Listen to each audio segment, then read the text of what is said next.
You ever have a day so insane you almost laugh just because it's the only way to keep from screaming? Yeah, that happened. Picture this. I'm smack in the middle of my own lake.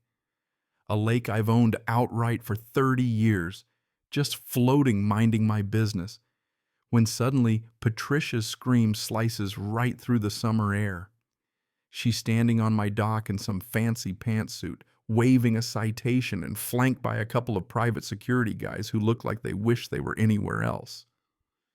And I'll never forget what she yelled. That is a $2,000 fine for unauthorized aquatic contact. Swear on my mother's roses, she was dead serious, charging me $2,000 for swimming in my own lake. You know what I mean? That's not just a fine, that's a declaration of war. And she meant every word. I'm treading water, blinking against the sunlight, just trying to process the sheer insanity of it all, while above me a drone is buzzing around lens fixed right on me like I'm some wanted criminal. But the wildest part wasn't even the money. No, it was the look on Patricia's face, panic, not arrogance. She looked scared, like something way bigger than me was about to come out of those muddy depths and swallow her whole. She starts shouting through a megaphone, her voice quivering something about emergency sanitation protocols, and every second you remain submerged constitutes a separate actionable offense. I swim over cool as I can manage, grab my towel and tell her plain as day, "You're trespassing, Patricia. This lake, this dock, and the ground underneath. It's all Miller Farm. Your HOA rules stop at that tree line." She barely blinks, just spits out this new line about bylaws changing, and the HOA now claiming stewardship over all water because of the drought. Hands me the citation, $2,000, written in angry black ink with legal mumbo-jumbo about reckless endangerment of a community asset, particulate contamination, and my personal favorite, unauthorized interference with subsurface infrastructure. That last bit, it sticks with me. I know my lake, there's nothing but mud and fish down there unless someone put something they weren't supposed to. Patricia isn't watching me. She's fixated on the old dock pilings, lips moving like she's counting down to something. When I ask her what's really got her spooked, she snaps at me about algae and how disgusting it is to look at from her balcony. It's called a Lake Patricia. It's supposed to have life in it. I threaten to call the sheriff if she doesn't leave, and she retreats, but not before warning me not to fight the fine tossing in a threat about my compliance history. But here's the thing, she's not scared of me. She's scared of what I might find if I hang around that spot on the dock too long. The fine, that's just a flare meant to blind me, keep me away from something under the surface. So I go straight to my study, spread out the deed, the old property map, every dusty engineering manual I've got. Time for emotion is over now. It's about logic, about competence. And what I find burrowed in the legal jargon is pure fiction. The HOA has no claim here, never did, but that fine is about something else entirely. That phrase, subsurface infrastructure, that's the tell. It means there's something under my lake. So I run the numbers, check the property lines, the flow rates, and decide to keep watch that night.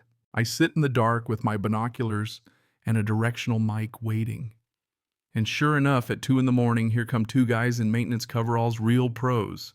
Not just HOA goons carrying equipment I recognize from my own years in water systems design. They lower a probe into the water check, a tablet whisper about 60 psi holding steady. That's not natural. A static lake doesn't build pressure like that unless someone's running a booster pump draining water out fast. Turns out that fine wasn't about pollution. It was to keep me from stirring up the bottom and clogging their illegal intake filter because that would cut off their secret pipeline. One of the guys even mutters, "If the old man keeps swimming around here, it'll trip the sensors." So it's all about protecting their illegal operation. And Patricia, she's terrified I'll find the pipe. Now I'm furious. 35 years they've been running this scam, siphoning off my spring-fed lake, selling it to the entire subdivision while billing their neighbors like it's coming from the city. They're raking in profits, hiding behind rules and threatening me if I get too close.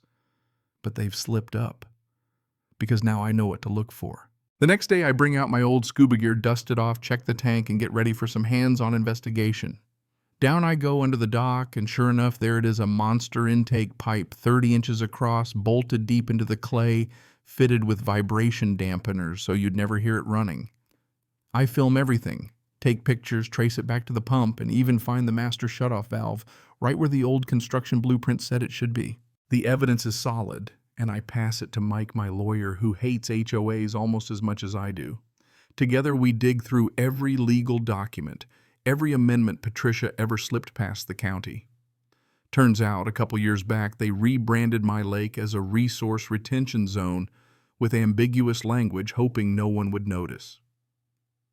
But their biggest mistake: they pushed through the rule with just 3 out of 4 board members present and no vote from the homeowners, a direct violation of their own bylaws. That's the crack I need.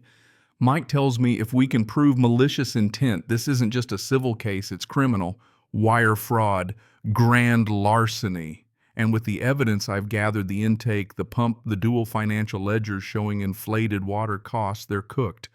All I need is a whistleblower, and that's where Sarah comes in. Sarah's husband handles the HOA books. She's scared, but I lay it out for her. If this blows up, her husband is the one holding the bag. After a tense meeting in the dead of night, she hands me a data stick and some memos. Inside is the smoking gun, internal emails about the Miller Farm acquisition strategy, a 2-year plan to bankrupt me, seize my land at a discount, and make the lake legally theirs. Armed with everything I find. The one document that flips the whole script, a 1979 easement deed, giving the HOA the right to run a main distribution pipe across my property, but with a clause. If they unduly harass or obstruct me, I can revoke it, no judge needed. Well, between the fines, the surveillance, the public humiliation, and the lawsuits, I'd say I have all the grounds I need. So I call in a surveyor, find the main valve, and get everything certified by a notary. Then with the HOA board and half the subdivision gathered in the community center, I lay it all out audio from the illegal pump financial records acquisition strategy. Patricia loses it, tries to shout me down, but the crowd turns on her. Finally, I serve the notice effective immediately. The HOA's right to run water through my land is revoked.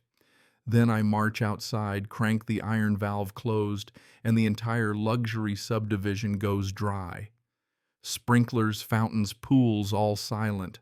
The fallout is instant. The city, the banks, the county, everyone swoops in. Property values plummet. The HOA board resigns, and Patricia's left to face criminal charges alone. I set my own terms for a new lease on the easement, full legal costs, repaid a fat annual fee, and zero tolerance for any future harassment. The new committee signs, desperate to get the water back. For the first time in years, I sleep easy. I reclaim my dock swim in peace and watch the grass up the hill wither. Justice served not with fists, but with paperwork and a pipe wrench. And just when I think the story's done, the phone rings. Some corporate developer wants to buy me out, calls the lake a gold mine, offers a fortune if I'll just keep the water flowing. I hang up, staring out across the water, realizing the real war might just be starting.